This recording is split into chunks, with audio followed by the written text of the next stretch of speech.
Alright, hello again. Let's begin with the actual coloring now. This is the fun part. Doing the sketch and line art sometimes can be a drag, but this is the fun part. This is like color by numbers without the numbers.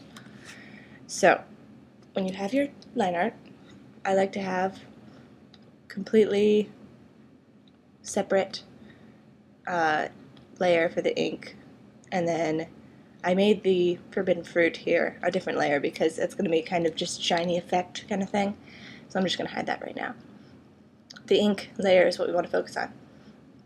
So right underneath that, I'm going to make another layer. It's going to be for the big chunk of solid that I don't want to go outside, so it's like a guide to help me not color outside the lines. And to fill that in, or a fill, I call it a solid. I call them a solid or a flat or a fill, I don't know. But to get that, I'm going to use the magic wand, and forgive me in advance if I don't narrate a step. I do this instinctively kind of now, so if I make a key command or something that you don't see or you don't understand what I did, please ask me and I will clarify. But what I do to get the solid is I use magic wand, and you see I have it set to 100% tolerance, which means it gets really close to the black, and I have it set to sample all layers also, so it doesn't matter what layer I'm on, it'll find edges and hug them very nicely. And I make sure to get into these little nook areas so that there aren't any weird blocked in shapes that should not be filled in. And another thing that's important when you're using this method to fill things in, I could just go in and color all this by hand, but that would take a while, and this is a lot faster. Yay, digital. You have to make sure that the line is closed. So like if you try and fill in, see if I'm gonna click Control D, which automatically deselects everything. And if I go into the ink and I erase a bit right here, and I try that again, see, it'll go inside, and I don't want that. So you have to make sure, I'm gonna Control Z, that all of this is completely filled in and solid enough, because sometimes if the line is like just barely, oops, wrong layer, make sure you're on the right layer. Always make sure, and it very helps to name your layers, name them all. Like this one I'm going to name solid, simply, but it'll help you so much in the end, keeping track of where you're going and what you're painting on, and if you paint on the wrong layer, which happens, it sucks. Alright, so I'm going to do that again, the selection. So I have the outer white space selected. In order to change it so I have the inner space selected, I'm going to hit Control or Command. I say Control because I'm a Windows person, but I use a Mac. So whenever I say Control, I mean Command. And whenever I say Command, which I won't, I mean Control. Alright.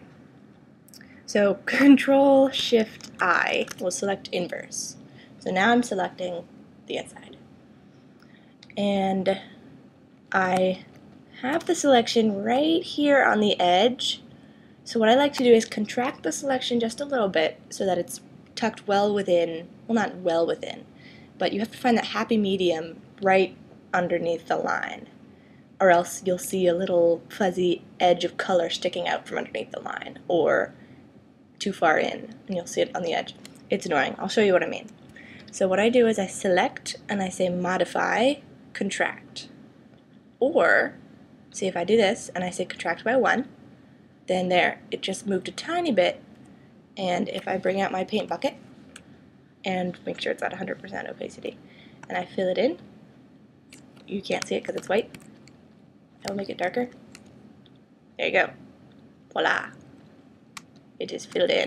But see, little places like this where it's not quite, because this line isn't thick enough, or rather this line is really thin, so it doesn't have much space to go, like, as opposed to a line like this, which is nice and thick, so you can't see any hidey edges or poking out pieces.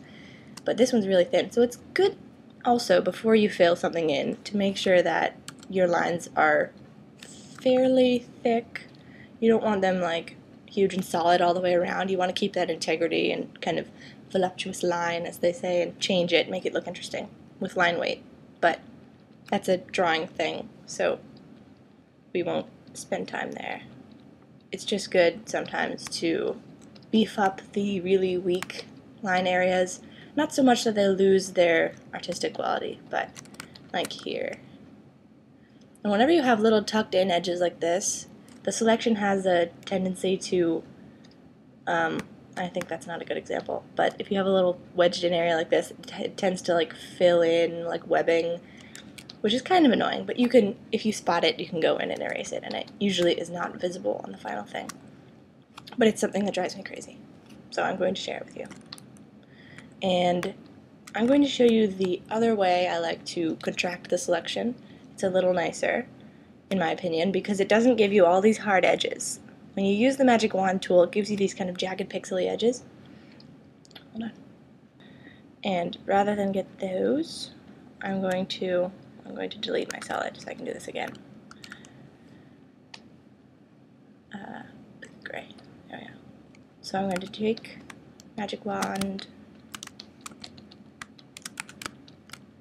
and I know the key command, I'm not quite sure what, I think refine edge, there we go.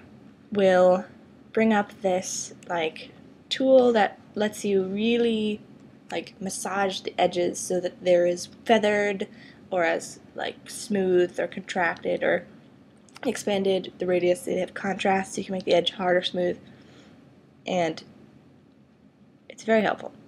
I like to have smooth all the way down and feather like a fraction of a point or a fraction of a pixel, because it can make things really annoying.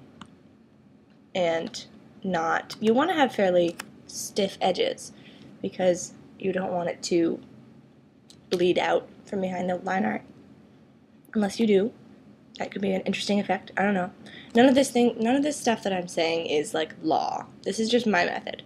And there are tons of ways to go about this. Just a caveat. So I like to, it should be on the settings that I use normally.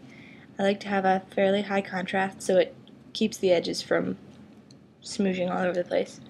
And then, oh, see, I forgot to invert the selection here, so I'm going to do that. Now I'm selecting inside 8 of 7. And see, you can see very nicely where the inner edge of this line will fall. So here it's probably, you can still see some black, so you're just going to mess with it until it goes somewhere you like. I'm just going to stick with this. Cool. And then fill it in again. There we go. And you can see a lot less because I filled in with black, or I beefed up this line. You can't see those little pixely white pieces of the background coming through. And overall, it looks fine. I'm just going to stick with this because I don't want to spend too much time on this point. So after you have it filled in and in the areas you want it to be, you have to lock the solid layer. And when I say lock, I mean lock transparency, which means when you color over this, it will not go outside the lines. So if I take blue, and I'm like, whoop, see? I need a brighter blue so you can see that.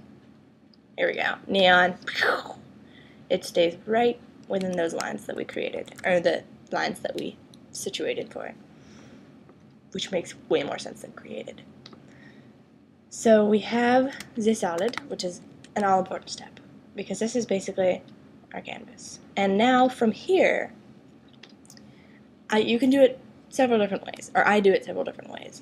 Sometimes I just take the single solid layer and I fill that in with all the colors. So all the colors are bumping up next to each other, and you know, when I make an adjustment to the solid layer, all the colors change, and that way can be faster, and it kind of changes how I add highlights and shadows in the end.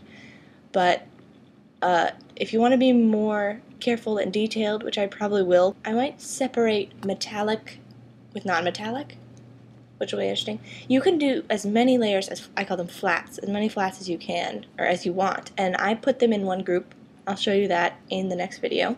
For now, I have to stop recording, and I will see you in part 3.